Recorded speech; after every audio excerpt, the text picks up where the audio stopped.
Hello there. Right, now listen. You might well have met my mate, an alien from Rainham, from the planet Kembo. He is indeed from the planet Kembo. So am I. I'm his mate, Ray. I'm from Kembo, so I am now. Right, we're here to talk about social injustice. That means when people in society are given less rights and privileges than other people.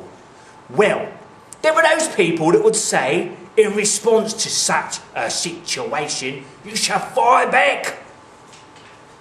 But there are those others who say that what you should do is you should just accept it. So, let's find out what people have got to say about it. Over to you guys. Well, as a badger who is also Brian Blessed... Wait, mate. Yes? I don't think you're a badger, I think you're a cow. You're a cow, mate. So I am. As a cow who is also Brian Blessed... Oh, wait, mate. So, you're definitely Brian Blessed? I'm definitely Brian Blessed. Listen to how loud I am. Oh, yeah, he actually is. Now. Quite loud. Go on. Go on. Okay, so as a cow, we've established, who is also Brian Blessed... Yes. I think that liberation theology, following the example of Oscar Romero, the El Salvadorian bishop, is a prime example of how we should fight against social injustice, even, to prevent suffering in society. Ooh, I have to disagree there. I think that Jesus teaches us to turn the other cheek, meaning not to respond to provocation or any kind of ill treatment. What are you doing down there? Oh, what do you think to that? But does the Bible not teach that we should help those who are in need? The parable of the sheep and goats, for example, shows us that those who help those in need will be rewarded after death.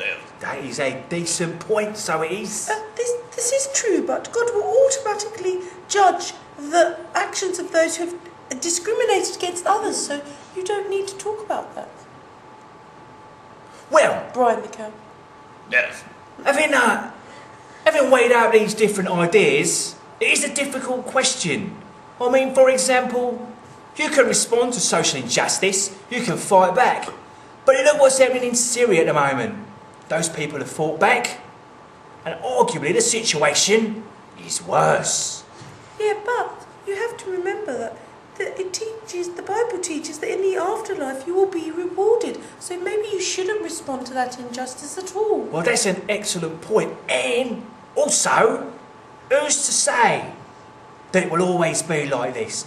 Maybe this is a necessary price that must be paid by the people of Syria for a much better life in future.